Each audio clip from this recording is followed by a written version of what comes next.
Hey everybody, it's Mandy Ray of Ecstatic Astrology here to give you the weekly outlook, update, report for Monday, October 25th through Monday, November 1st. If I don't trip over all of my words, it's okay. So the moon was in Gemini first thing this morning. It made a trine to Mars in Libra. And then it did something called going void of course. That means it doesn't make any other aspects until it changes signs. And so the moon was void, of course, all day in Gemini. And it said, you can't really get much done during a void of course moon. But I actually did something I'd been putting off for a while. And maybe that's because the last aspect it made was to Mars. Mars is action, it's motivation, it's passion. So that was kind of a nice aspect to enter void of course moon with, I think. I think that's why it was active for me. So tell me how it was for you. Wherever you're watching this, just comment and let me know how Monday, October 25th was. And if you got anything done, part of astrology is research, so I need your stories. Anyhow, then the moon moved into Cancer and it trined the sun in Scorpio, which is much more of an emotional way of engaging with reality. The moon in Cancer, moon rules Cancer, its emotions, nurturing, needs in terms of our emotions, our soul. The sun in Scorpio is our very deep feelings that maybe we even hide from ourselves. It is the root chakra. It's a lot like a swamp. Some people don't like that. I'm a Scorpio. I don't mind, it being compared to a swamp. But in any case, the moon moving into Cancer immediately trines the sun in Scorpio, which is a very nice supportive aspect and can make the evening very intuitive, very in touch with our emotions and the deeper things in life. Now, Venus is approaching a square to Neptune today, which means it will have the quality of a very magical Monday, especially into the evening, perhaps a bit escapist or overindulgent. The reason I say that is because it's also approaching a sextile, which is opportunistic with Jupiter. Jupiter expands everything. Jupiter is really about indulgence. And so Jupiter sextile Venus can lend itself to that, especially with Venus also interacting with Neptune. Neptune can tend to make you have rose-colored glasses. So that's going on, especially more toward the evening. But it's a really good day to connect with your emotions and intuition, but ground yourself, 1 foot on the ground in reality so that you don't get carried away, especially in terms of romance, love, and money with Venus being involved. So Tuesday the 26th, Venus is squaring Neptune all day, so we continue that energy into Tuesday the 26th. And that gives the quality of magical escape and sometimes delusion. So focus your efforts today on anything that requires creativity or intuition, if possible. Restlessness could also be a feature due to the fact that Venus will also be approaching that sextile with Jupiter, which expands. And Venus in Sagittarius wants to get out and explore and be adventurous, and Jupiter is just expanding that. And then, of course, Neptune is giving us the rose-colored glasses. So, what we could be experiencing with this planet of love and money is some dissolution or out of old, outdated beliefs, I think, and the introduction of maybe some new, innovative truths. That could also be a possibility because of Neptune and Jupiter's involvement, which on a higher level is about our truth, about our belief. And Neptune is about our spirituality, and it can help us release things as well. So releasing a belief and inviting in a new idea about the future, a new truth that we have. The moon in Cancer will make a few interesting connections throughout Tuesday. First, it squares Chiron in Aries around 11 a.m. That's Central Time. I'm in Central U.S. time, so adjust for your local time zone. This can be sensitive, but it's also brief. So Chiron is the wounded healer, and it shows us where we have a wound, but where we also have our greatest ability to heal. So that's the first aspect it makes, and of course, a little sensitive start to the day, but by the early evening, it's making a sextile to Uranus and Taurus. That provides the opportunity for freedom, to free ourselves from any place we might be emotionally stuck. Late in the evening, the moon makes a square, which is fairly tense to Mercury in Libra. So that could be difficult conversations about the way you feel, maybe difficult thoughts, especially set off by feeling a certain way. This is the moon square Mercury. It is tense, but this would be a good night to sleep on it. So, like, if you have a feeling and you need to process it, that would be a good night to maybe say, I'm going to go to bed early. I'm just going to kind of take some space before reacting, because Wednesday the 27th gets a lot more active. It's intensely magical. That's the way I described it in my newsletter. So we wake up with the moon in Cancer, and it's forming a grand trine. That's a triangle. It's very supportive. It is additive. So these things are talking to each other and working together. And so the moon in Cancer makes a grand trine with Vesta in Scorpio and Neptune in Pisces. Vesta is a place where we show commitment, sometimes to a fault.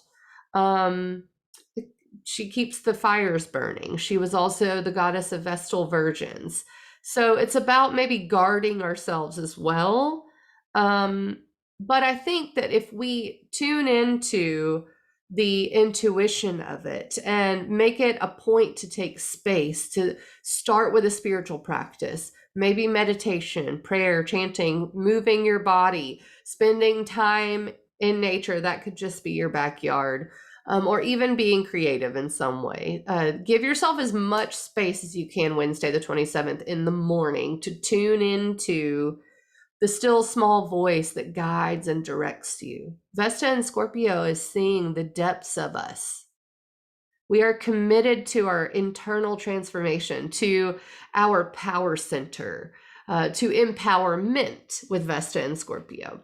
Neptune in Pisces tunes us into the collective consciousness. And then the moon in Cancer, that brings it into reality. The moon is a very fast moving luminary, and it really determines day-to-day activity.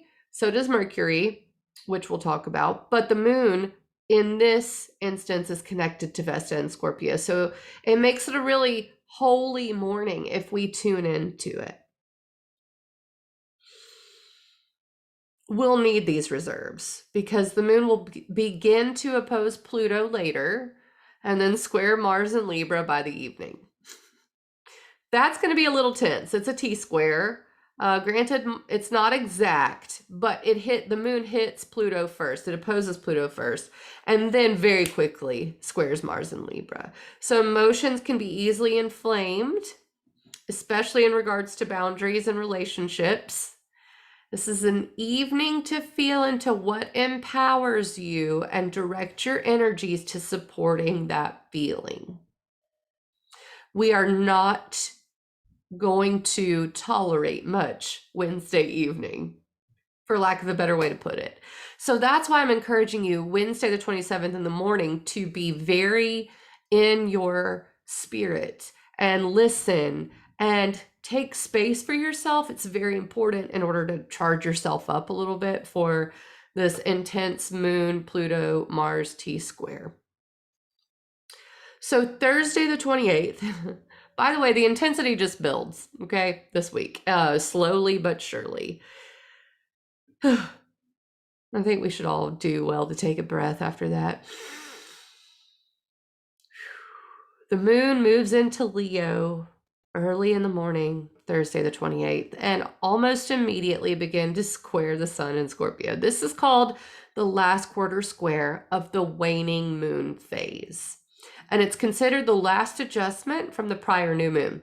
So we talk about the new moon is when the moon and the sun are together and you can't see the moon. And then the first quarter square is going to be where you see a half moon and it is square. That's the first adjustment. Then we have the full moon. That's sun moon opposite. And that is a culmination, a realization. And then we have the last quarter square, which is what I'm talking about for Thursday the 28th. And that is the last adjustment of the phase. It is, and then of course we have the new moon again. I had to, finish that. Dayan Rudyard calls this waning last square a crisis in consciousness. It's very much related to how we mentally and spiritually adjust, especially from that new moon phase. We're making the last bit of, okay, I'm going to be in alignment with what I started, the seed I planted. With the signs Leo and Scorpio, which the moon will be in Leo and the sun will be in Scorpio, we're talking about our inner child, which needs play and to be seen. And then that's square to the deep parts of us that desire power and control and sometimes feel disempowered and, can be obsessive and is the deepest desires we have. And those two things are in square. I mean, they are related in a tense manner. So you have the need to play and be lighthearted and be seen, and then the need for power and the need for depth. Scorpio doesn't really play. I know I have Scorpio in the 5th house. It doesn't know how to be lighthearted and to play. It deals with the deepest parts, death, sex, how we share ourselves. And the moon in Leo is very much about our inner child and creativity. So Thursday the 28th has that. But it also has Saturn in Aquarius, and the moon will oppose Saturn in Aquarius at the same time that it's squaring the sun. And that is because the sun is approaching its square to Saturn. Now, Saturn is responsibility, and it is pressure to be responsible, to take care of our stuff, to be a master of our world, to build a new future, a new foundation, be radically different. So the inner child could feel really oppressed starting Thursday the 28th. And this T-square of the moon square in its last quarter square, third quarter square, and also Saturn in the T-square, it really kicks off the Saturn and Sun square. Now, that is not exact until Saturday, but Thursday it starts, period. I mean, that's all there is to it. The Sun in Scorpio at the T of this square is demanding of us that we really stand in our power and we don't accept less than the best. So I say that it starts to get pretty intense on Thursday, and we can expect that. It can be a little uncomfortable. But to allow a little light in this dark space, Venus in Sagittarius is in an exact opportunistic sextile with Jupiter. And those are two benefics. Venus is love and values and money and joy. And Jupiter is also optimism and expansion and abundance. And so these things are in an opportunistic sextile. And this can make it a little more lighthearted than it would be without it. Let's just say that. We can see through the difficulties and imagine the possibilities and maybe feel into our truth and what's going on, why we're doing the things we're doing. And it's like, keep your eyes on the prize. So here's a little gift to show you, this is future you. Keep that in mind. Keep future you in mind. Okay. Friday the 29th. Y'all, I'm just going to stretch my neck a little. I can feel myself tensing up talking about this stuff. And I truly do. This is, it's not exactly easy energy. And I'm not going to lie to you, but it's productive. Okay. So super productive. Saturn demands productivity and mastery. Today, Friday the 29th, is a doozy. The moon will square Uranus in the pre-dawn hours of the early morning, which gives us the feeling of a need for freedom as the sun rises.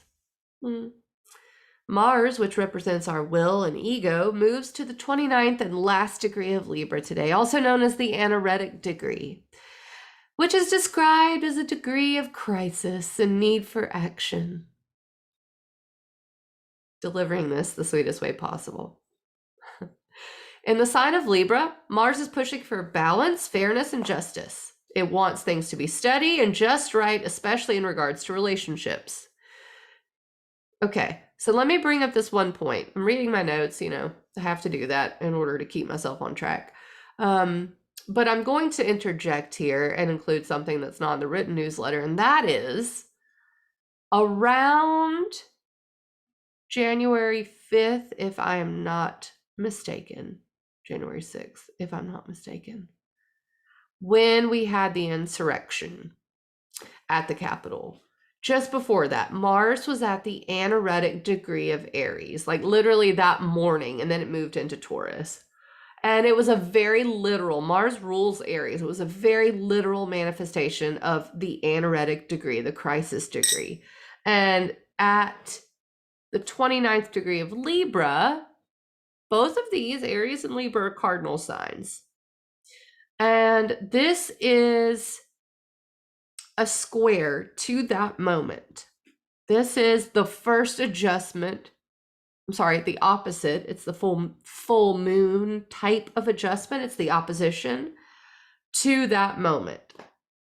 So something I'm sort of thinking may come to light from that moment on this day. Mars at the anaretic degree of Libra. We're fighting for justice. We're fighting for peace. We're fighting for fairness. What is right?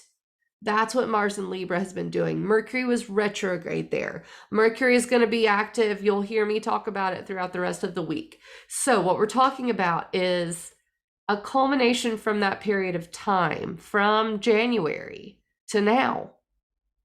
Mars is moving to that specific degree, exactly opposite of that. And I think that's important to understand. And I'm talking about Friday the 29th still. So to add to this critical moment, the sun is approaching its exact square to Saturn. And I talked about that for Thursday, how that moon in Leo making a T square with Saturn and the sun. Saturn and the sun are square, and then the moon in Leo is opposite Saturn, right? So then Friday, we're dealing with the Saturn-Mars square. It's exact Saturday morning, but I find the buildup, it's like Saturday early. So I think Friday is going to be the more difficult of this, particular transit. I wrote in my newsletter that it reminds me of the image of old, where a school teacher is slapping the hand of a student with the ruler. And then I asked how you felt about it. And so I would like for you to tell me, because that to me brings up some really intense feelings, that image. I don't know why. I don't think I ever had my hand slapped with a ruler by a teacher. I really don't, like not in real life. And I'm talking about these, all grades in one room, like sort of headmaster energy. Okay. And because I don't want to disparage teachers by saying teacher, but it's like that sort of late 1800s image of, someone slapping the kid's hand with a ruler. And it makes me feel very tight in my chest. It makes my stomach drop. And I have a feeling that might be how this feels. Scorpio is about empowerment, right? We want to feel powerful in Scorpio. We determine what we give to others with Scorpio. That includes sexually, it includes our possessions. That's what Scorpio is about. Saturn in Aquarius is demanding mastery, but innovation. And it's like we're doing it a new way. We have to pioneer, we have to be different. And so it is this call to mastery. And so the sun in Scorpio can feel subjugated. It's a test of what you really desire for the future. Can you handle it? Can you get there? How much do you value yourself? Do you value yourself enough to do the work to get there, to meet the demands of the master, to become a master yourself? That's what this Sun-Saturn square is about. And I want you to remember it because Mars will be squaring Saturn in mid-November with Mercury. So this is like a double hit of this, okay? So just remember that. This is a very important day. Pay attention to what goes on. Pay attention to the things that make you feel a certain way. The moon sextiles Mercury and then opposes Jupiter late in the evening. So that could help you open your mind to what this is about. Change your perspective, communicate, talk to people, and maybe use the evening to journal and synthesize what's going on. Okay. I'm trying to be direct and to the point, but there's a lot of movement in the cosmos this week. Okay, Saturday the 30th, we have a pretty spooky Halloween weekend. It's just the facts. So we awake on Saturn's day. That's what Saturn, is Saturday. That's what Saturday is. It's Saturn's day. And on Saturn's day, the sun is finally making its exact square to Saturn just before it rises. That's around 9, no, that's way earlier. It's like 5:30 or something that morning. So it's right before the sun rises that the sun squares Saturn. I say finally because it really releases the energy. It feels like it does. It's like, okay, we're done with that. Around 9:30 a.m. though, the energy shifts quite a bit because Mars moves into Scorpio. It leaves the anaretic degree of Libra, which is its sign of fall. It does not do well or detriment, one of the two. Anyway, it's opposite its home sign, and it doesn't do well in Libra. It doesn't operate like it wants to. Let me put it that way. I don't want to say it doesn't do well because I don't want people with Mars and Libra to think they don't do well. What I'm saying is it cannot act as powerfully in Libra as it wants to. It has to fight for peace and justice and all these things. It has to consult with other people. In Scorpio, it's about what you want. So during Scorpio season, we have Mars approaching the sun in Scorpio in its home sign. So this is the beginning to a very powerful transit, I do believe. And I feel like the energy will be palpably different Saturday the 30th, around 9:30 a.m. So it's like we've received the message from Saturn just before sunrise. It's like, what work will be required? And suddenly Mars moves into its home sign and we have the strength and go get them to do it. It really activates our power center. We want to transform ourselves. We want to just do what we desire with Mars and Scorpio. It can be quite passionate. It can be quite intense. It's extremely good for getting things done and standing in your power, but that stinger is extremely potent with Mars in Scorpio. So know that. The moon starts out in Leo, but at around 2 p.m. that day, it moves into Virgo, which kind of thank goodness, right? Because the moon in Leo is square to Scorpio by sign, which makes that morning really tense between 9:30 and like 2. But then at 2, when the moon moves into Virgo, it's like, quiet down. We get discerning. We pull back inward. We want to be healthy. We want to get the details right. So it's like the start of a weekend of realization. So the moon in Virgo really helps us to get to the details and the nitty gritty. Halloween, Samhain, Sunday, the 31st, the sun's day, and the sun is in Scorpio. And the major story of this Halloween is Mercury in Libra approaching a trine to Jupiter in Aquarius all day. It will be exact just before midnight. This will expand the need to be social. This is a very social Halloween, to have conversations, to be creative, to do anything considered mercurial. Read trickster. Mercury is the trickster. This is a super trickster Halloween, okay? I want everyone to be aware of that. But also very social. Like I can imagine some really cool Halloween parties. Of course, safe. Let's just not even mention the other stuff. But yeah, whatever that might be for you, I feel like it's going to be a very fun one, a very trickster one. And then there's also the added fact that the moon is in Virgo. It trines Uranus midday Halloween, but that's during the day. So that's like the need for spontaneity. Maybe you decide to go to a Halloween party that you didn't even know was around midday. Like I'm just giving you examples. It really depends on where Taurus and Virgo are in your chart. But spontaneity also in our daily routines, in our rituals. If you're a magical person, this is a very good day for you. This is it's a pretty potent Halloween day for magical people.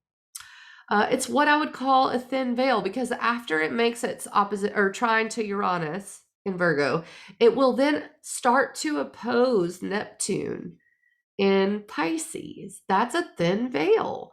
Neptune in Pisces is collective consciousness. I often say, let's just say it's escapism. people, when they choose to leave this earth as a soul, often do it during Pisces moments. I have found that to be totally true in my practice. So dreams and intuition are big, more trickster energy as the night wears on, confusion, delusion, escapism. So keep your wits about you, please.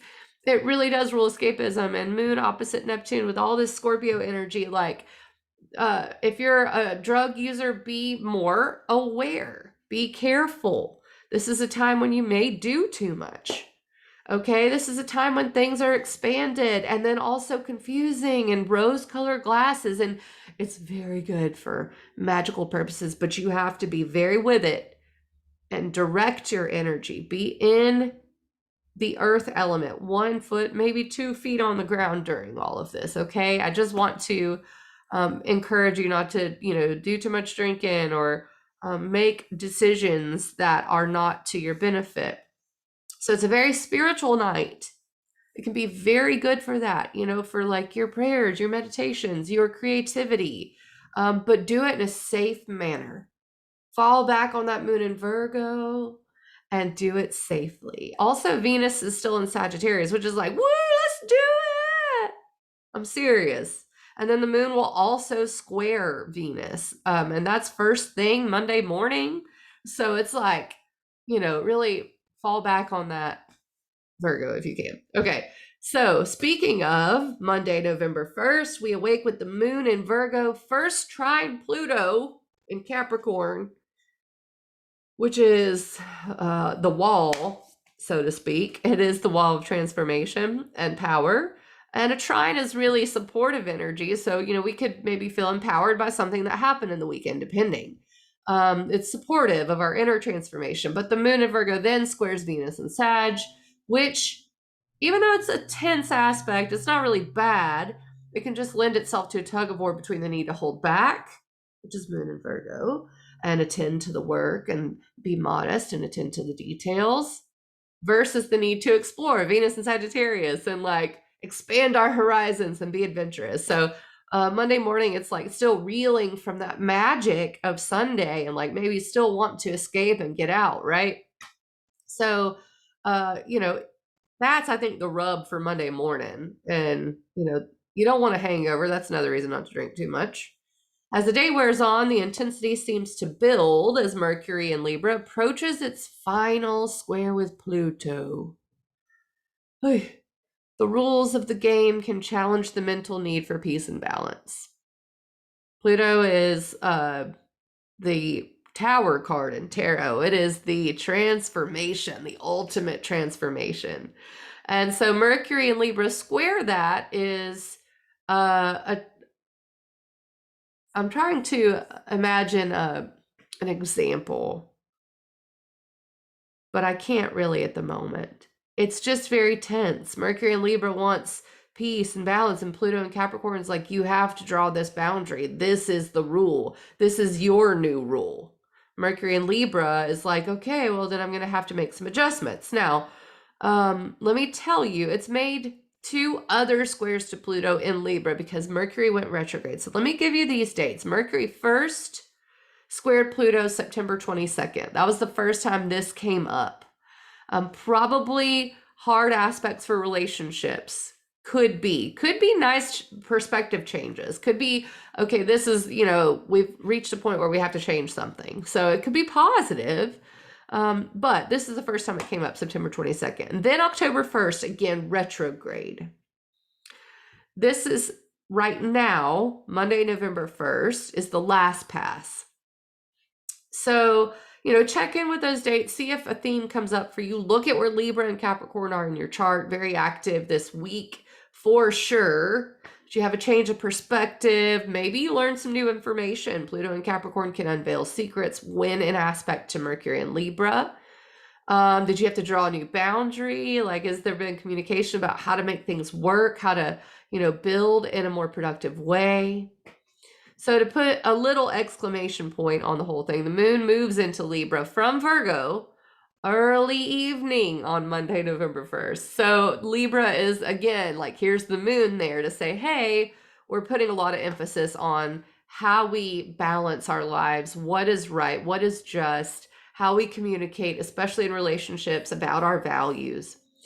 So perhaps we have some new insight coming in on Monday.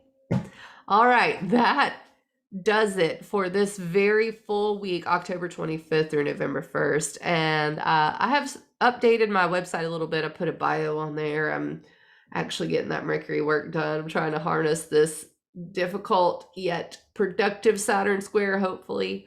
And I wish you all the best. Let me know if you have any questions. Let me know your reports on how you deal with all of this. I would really love to know that.